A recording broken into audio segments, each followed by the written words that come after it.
नमस्कार, आप सभी का स्वागत है यूट्यूब चैनल कुमार फाइनेंस पर। पिछला एक साल काफी कष्टदायक रहा है स्पेशलिटी केमिकल सेक्टर और आईटी सेक्टर से, क्योंकि इस पीरियड में देखें तो जितने भी स्टॉक्स हैं इन दोनों सेक्टर से आने वाले मैक्सिमम की अच्छी तरीके से पिटाई हुई और मैक्सिमम स्टॉक या तो साइडवेज मूवमेंट बनाते हुए दिखेंगे या उनमें बहुत बड़ा करेक्शन आता हुआ दिखेगा। लेकिन गुजरात फ्लोरोकेमिकल्स लिमिटेड एक ऐसा स्टॉक है जिसके शेयर प्राइस में पिछले एक साल में 100% से ज्यादा का ग्रोथ देखने को मिला है। जबकि इसकी लिस्टिंग डेट से हम बात करें, वहां से ये शेयर अपने इन्वेस्टर्स का पैसा ऑलमोस्ट 5 गुना या इससे थोड़ा सा ज्यादा करके दिया है। इसमें इस वीडियो में हम बात करेंगे गुजरात फ्लोरोकेमिकल्स लिमिटेड के बारे में। पिछले 2.5-3 सालों से लगातार मैं स्पेशलिटी केमिकल पे काफी बुलिश रहा हूँ और अभी भी मेरा मानना है अगर आप क्वालिटी स्टॉक को चूज करते हैं आने वाले फ्यूचर में आपको अच्छा रिटर्न मिल सकता है। क्या गुजरात फ्लोरोकेमिकल्स लिमिटेड आने वाले फ्यूचर में एक बार फिर से आपको अच्छा रिटर्न दे सकता है? ये जानने के लिए इस वीडियो में हम इसका फंडामेंटल और स्टॉक एनालिसिस करेंगे। कुछ ऐसे न्यूज भी निकल कर आ रहे हैं जो कहीं पर प्रिंटेड तो नहीं है, लेकिन अगर ऐसा होता है इसके इन्वेस्टर्स को फ्यूचर में एक बार फिर से अच्छा रिटर्न मिल सकता है। उसके पीछे का क्या रीजन है मैं पूरा वो डिटेल इस वीडियो में आपके साथ शेयर करूंगा। इसके लिए मैं आपसे रिक्वेस्ट करूंगा इस वीडियो को पूरा देखें अगर वास्तव में आप गुजरात फ्लोरोकेमिकल्स लिमिटेड के लिए इंटरेस्टेड है। आगे बढ़ते हुए इसका फंडामेंटल और स्टॉक एनालिसिस के साथ ही इसका शेयर प्राइस जाने, क्यों फ्यूचर में एक बार फिर से इस शेयर में अच्छा रिटर्न बन सकता है वो डिटेल जाने। उसके पहले मैं कहना चाहूंगा अगर आप फर्स्ट टाइम विजिटर हैं इस चैनल पर या अब तक आपने इसको सब्सक्राइब नहीं किया है, चैनल को सब्सक्राइब करके बेल आइकन का बटन जरूर प्रेस करें ताकि फ्यूचर में आने वाले हर क्वालिटी वीडियो का नोटिफिकेशन आपको मिलती रहे। दोस्तों, गुजरात फ्लोरोकेमिकल्स 2018 में इनकॉर्पोरेट हुई थी और इसके पहले ये आइनक्स फ्लोरोकेमिकल्स लिमिटेड के नाम से जानी जाती थी, जो आइनक्स ग्रुप ऑफ कंपनीज के जीएफएल लिमिटेड से डिमर्ज होकर लीगल एंटिटी बनी थी। करेंट टाइम ये कंपनी फ्लोरोपॉलीमर्स, फ्लोरो स्पेशलिटीज, केमिकल्स और रेफ्रिजरेटर की एक मेजर लीडिंग प्रोड्यूसर कंपनी है पूरे इंडिया में। करेंट टाइम ये कंपनी टॉप 5 ग्लोबल प्लेयर्स में शामिल हो चुकी है। अगर बात किया जाए फ्लोरोपॉलीमर्स मार्केट की तो इसका प्रोडक्ट न सिर्फ इंडिया में केवल सप्लाई होता है बल्कि इंडिया के बाहर भी बहुत सारे कंट्रीज में एक्सपोर्ट होता है, जैसे यूरोप, अमेरिका, जापान और एशिया के बहुत सारे कंट्रीज में। इस कंपनी का मार्केट कैप फिलहाल 39,752 करोड़ है। स्टॉक भी थोड़ा सा आपको हायर साइड में देखने को मिलेगा क्योंकि ये 43 है, लेकिन अभी भी स्पेशलिटी केमिकल सेक्टर से आने वाली जितनी भी लीडर कंपनीज हैं उनका स्टॉक भी इसी के आसपास देखने को मिलेगा। आरओसी और आरओई आपको ठीक ठाक देखने को मिलेगा और ये 20% के आसपास बना हुआ है। दोस्तों, अगर आप किसी भी स्टॉक का फंडामेंटल और स्टॉक एनालिसिस पर्सनली भी करते हैं, शॉर्ट एनालिसिस उसका जरूर चेक करिएगा क्योंकि इससे एक आपको आइडिया लगेगा कंपनी का स्ट्रेंथ, वीकनेस, अपॉर्चुनिटी और थ्रेट क्या है। करेंट टाइम में गुजरात फ्लोरोकेमिकल के पास 14 स्ट्रेंथ निकल कर आ रहा है, वीकनेस जबकि मात्र 1 है और अपॉर्चुनिटी इसके पास 3 दिख रहा है, जबकि थ्रेट 2 है। यानी ओवरऑल शॉर्ट एनालिसिस पे कंपनी काफी स्ट्रांग नजर आ रही है क्योंकि इसका स्ट्रेंथ और अपॉर्चुनिटी काफी ज्यादा है अगर कंपेयर करके देखा जाए इसके वीकनेस और थ्रेट से। तो अगर हम पिछले एक महीना का डेटा देखें किस तरह की इस शेयर में डिलीवरी देखने को मिल रही है, तो आप वॉल्यूम एनालिसिस में यहाँ पर देख सकते हैं पिछले एक महीना में ऑन एवरेज आपको 1 लाख शेयर ट्रेड करता हुआ दिखेगा, जिसमें डिलीवरी का परसेंटेज 47 रहता है। 1 वीक ऑन एवरेज डेटा के हिसाब से एक बार फिर से 1 लाख शेयर ट्रेड होता हुआ दिखेगा। डिलीवरी का परसेंटेज यहाँ पर बढ़ता हुआ करीब 52% के आसपास जाता हुआ दिखेगा। और जब मैं वीडियो रिकॉर्ड कर रहा हूँ उसके एक दिन पहले के भी डेटा देखे तो 1 लाख शेयर ही ट्रेड होता हुआ दिखेगा। डिलीवरी का परसेंटेज यहाँ पर और भी ज्यादा होकर करीब 54% के आसपास जा पहुंचा है। इस कंपनी का प्रॉफिट एंड लॉस स्टेटमेंट पर नजर डाला जाए तो यहाँ पर डेटा 2020 से लेकर 2022 तक का दिया हुआ है। नेट सेल्स इसका इस पीरियड में 2606 करोड़ से बढ़ के 3953 करोड़ तक पहुंचा है। ऑपरेटिंग एक्सपेंडिचर इस पीरियड में कंपनी का 2167 करोड़ से बढ़ के 2786 करोड़ तक पहुंचा है, जिसमें रॉ मटेरियल के अगेंस्ट में इसका कॉस्ट 864 करोड़ से बढ़ के 1109 करोड़ तक पहुंचा है। एम्प्लॉइज के अगेंस्ट में जो एक्सपेंडिचर कोई भी कंपनी करती है वो 205 करोड़ से बढ़ के 265 करोड़ तक पहुंचा है। और ये सारे एडजस्टमेंट के बाद ऑपरेटिंग प्रॉफिट इसका 2021 में 439 करोड़ बन के आ रहा है, जबकि मार्च 2022 का जो इसका एनुअल रिपोर्ट आया था ऑपरेटिंग प्रॉफिट बढ़ के 589.50 करोड़ तक पहुंच जाता है। अदर इनकम पिछले 3 साल में 216 करोड़ से कम होकर 161 करोड़ तक पहुंचा है। यानी अगर कोई कंपनी कोई अपना एसेट सेल करती है या कुछ मशीनरीज या स्क्रैप सेल करती है, उसके अगेंस्ट में जो भी कंपनी को इनकम होता है या पैसा मिलता है उसको अदर इनकम में हम डालते हैं, इसलिए ये पार्ट यहाँ पर रिलेवेंट नजर नहीं आता। प्रॉफिट बिफोर टैक्स पिछले 3 साल में 332 से बढ़ के 1045 करोड़ तक पहुंचा है। लेकिन अगर इसके नेट प्रॉफिट को देखें तो 2021 एनुअल रिपोर्ट के हिसाब से निगेटिव ये 218.71 रहता है, जबकि 2020 में ये 196 करोड़ और 2022 एनुअल रिपोर्ट के अकॉर्डिंग 787 करोड़ होता है। नेट प्रॉफिट में यहाँ पर बहुत ज्यादा डाउनफॉल होता हुआ दिख रहा है। उसके पीछे का रीजन है इसका टैक्स पार्ट। ये कंपनी 2020 में 142.78 करोड़ का टैक्स पे करती है, जबकि 2021 में इसको 703.87 करोड़ टैक्स पे करना पड़ता है। शायद इस कंपनी के ऊपर कुछ पुराना टैक्स रहा होगा या कुछ अदर टाइप की लायबिलिटीज बन रही होगी, जिसकी वजह से इस साल इसको 703 या 704 करोड़ के आसपास टैक्स देना पड़ा है। लेकिन अगले ही साल इसका नेट प्रॉफिट 787 करोड़ बढ़ जाता है। यानी इस साल ये कंपनी अपने पुराने टैक्स बर्डन को खत्म करते हुए जो एक्चुअल फिगर निकल कर आ रहा है फाइनेंशियल ईयर 2021-22 के लिए 269 करोड़ का टैक्स पेमेंट करती है। बैलेंस शीट पर नजर डाला जाए तो इसका एसेट पिछले 3 साल में 5828 करोड़ से बढ़ के 6878 करोड़ तक जा पहुंचा है। करेंट एसेट इसमें 1927 करोड़ से बढ़ के 2438 करोड़ तक पहुंचता है। और इन्वेंट्री के मामले में भी कंपनी ने अपने कैपेसिटी को बढ़ाया है और ये 813 करोड़ से बढ़ के 947 करोड़ तक पहुंचता है।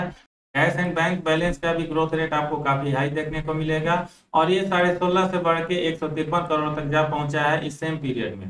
कंपनी ने अपने कैपेक्स और कैपिटल वर्क इन प्रोग्रेस को भी काफी अच्छे तरीके से इंप्रूव किया है और ये पिछले 3 साल में ऑलमोस्ट डबल से थोड़ा सा ज्यादा होता हुआ दिखेगा। कंपनी के पास फिलहाल रिजर्व भी आपको काफी स्ट्रॉन्ग बनता हुआ दिखेगा, क्योंकि ये 3704 करोड़ से बढ़ के 4244 करोड़ तक पहुंच चुका है पिछले 3 सालों में। कैश फ्लो स्टेटमेंट पर हम नजर डालें तो पिछले 3 साल में यहाँ पर भी आपको जबरदस्त इंप्रूवमेंट होता हुआ दिखेगा, क्योंकि 2020 में इसका नेट कैश फ्लो निगेटिव रहता है और ये निगेटिव 24.07 है।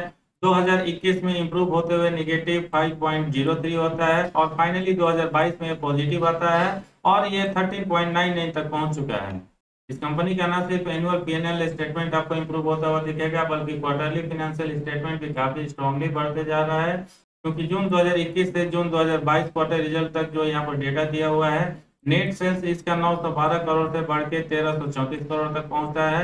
न सिर्फ आपको यहाँ per year on year quarter basis पर बहुत बड़ा जंप आता हुआ दिखेगा, बल्कि अगर इसके कंसिक्वेंशियल बेसिस पर भी इवैल्यूएशन करके देखें तो यहाँ पर भी आपको करीब 30% के आसपास ग्रोथ आता हुआ दिखेगा, क्योंकि मार्च 2022 में इसका नेट सेल्स 1074 करोड़ के आसपास है।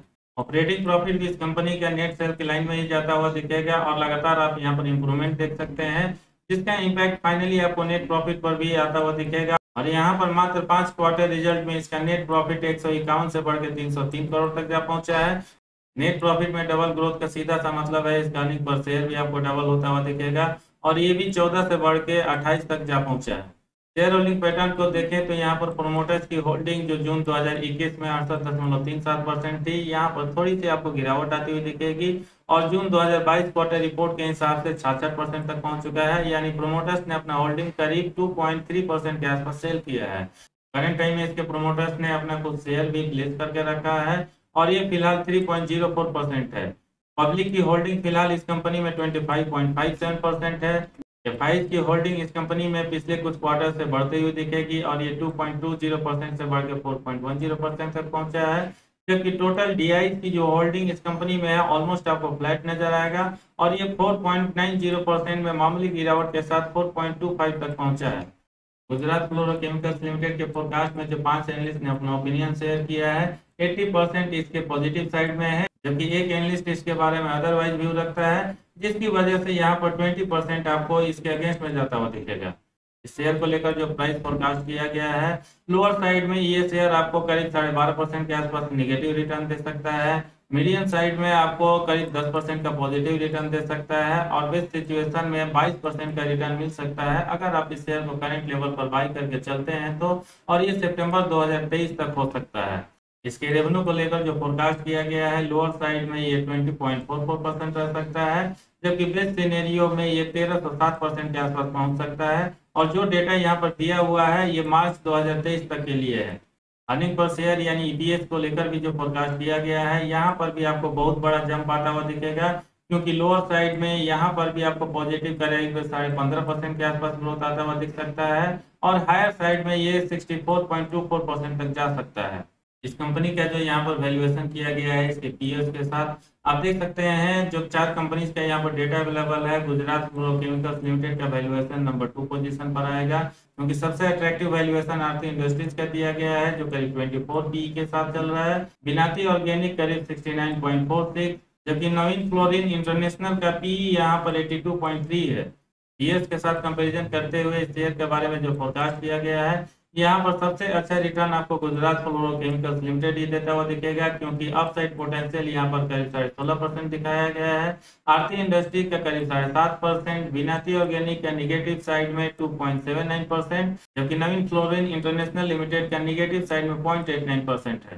दोस्तों ये रहा गुजरात फ्लोरोकेमिकल्स लिमिटेड का स्टॉक और फंडामेंटल्स, जिसमें हमने देखा मैक्सिमम पैरामीटर पर कंपनी बिल्कुल ही खरा उतरती है, क्योंकि न सिर्फ इस कंपनी का रेवेन्यू ग्रोथ काफी रैपिड बन रहा है, बल्कि इसका ऑपरेटिंग प्रॉफिट हो या नेट प्रॉफिट हो, वहां पर भी बहुत हाई ग्रोथ हो रहा है। करंट लेवल से इस शेयर के बारे में जो फोरकास्ट किया गया है कि अगर आने वाले 1 साल में जिस तरीके से इसके मैनेजमेंट की कमेंट्री आ रही है, उनका बिजनेस पे फोकस नजर आ रहा है, इसके प्राइस फोरकास्ट को बहुत ही बड़ी मार्जिन से बीट करता हुआ दिखेगा। फाइनली मैं अगर अपने ओपिनियन की बात करूं, गुजरात फ्लोरोकेमिकल्स लिमिटेड का शेयर प्राइस फ्यूचर में कहां तक जा सकता है, उसके लिए कुछ फैक्ट्स मैं आप लोगों के साथ शेयर करना चाहूंगा। फिलहाल ये कंपनी न सिर्फ इंडिया में बेस्ट है अपने सेगमेंट में, ये ग्लोबली भी टॉप मेजर 5 प्लेयर में आ चुकी है। इसके अलावा कुछ और पॉजिटिव की बात करूं इस कंपनी और इस शेयर के बारे में, मैनेजमेंट ने जिस तरह से कैपेक्स का डिप्लॉयमेंट स्टार्ट किया है और जिस तरीके से उनकी कमेंट्री आई है, पिछले 10-12 सालों में जितना ज्यादा उनके पास डिमांड नहीं आ रहा था, मात्र 1.5 से 2 सालों में उससे ज्यादा का डिमांड आ रहा है उनके प्रोडक्ट का। इसलिए वो कैपेक्स डिप्लॉयमेंट बहुत ही हाई वॉल्यूम में कर रहे हैं। इस कंपनी का सेल्स ग्रोथ जो पिछले कुछ सालों में रहा है उससे ज्यादा फास्ट हो सकता है, और अगर किसी कंपनी का सेल्स ग्रोथ हो, प्रॉफिट ग्रोथ हो, बहुत तेजी से देखने को मिलेगा, तो उसका इम्पैक्ट उसके शेयर प्राइस पर जरूर पॉजिटिव वे में पड़ेगा। इसके अलावा स्पेशलिटी केमिकल सेक्टर के लिए एक और बहुत बड़ा पॉजिटिव चीज निकल कर आ रही है।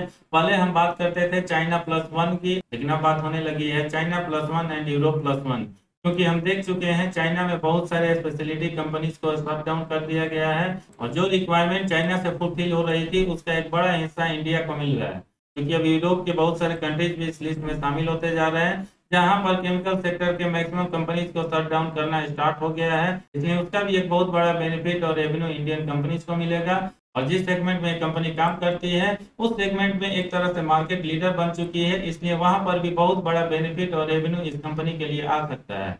इसलिए अगर आप चाहें तो इस शेयर को अपने रडार पर रख सकते हैं, या कम से कम वॉच लिस्ट में जरूर ऐड कर सकते हैं।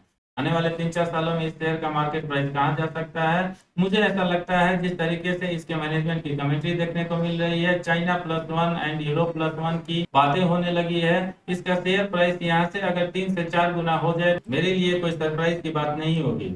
इस वीडियो में इतना ही है, कैसा लगा कमेंट करके जरूर बताएं, पसंद आए तो लाइक का बटन प्रेस करके अपने सर्किल में उनके साथ जरूर शेयर करें जो स्पेशलिटी केमिकल सेक्टर से आने वाले किसी ऐसे स्टॉक में इन्वेस्ट करना चाहते हैं जहां पर उनको मार्केट रेट से काफी अच्छा रिटर्न मिल सके। पूरा वीडियो देखने के लिए धन्यवाद। जय हिंद।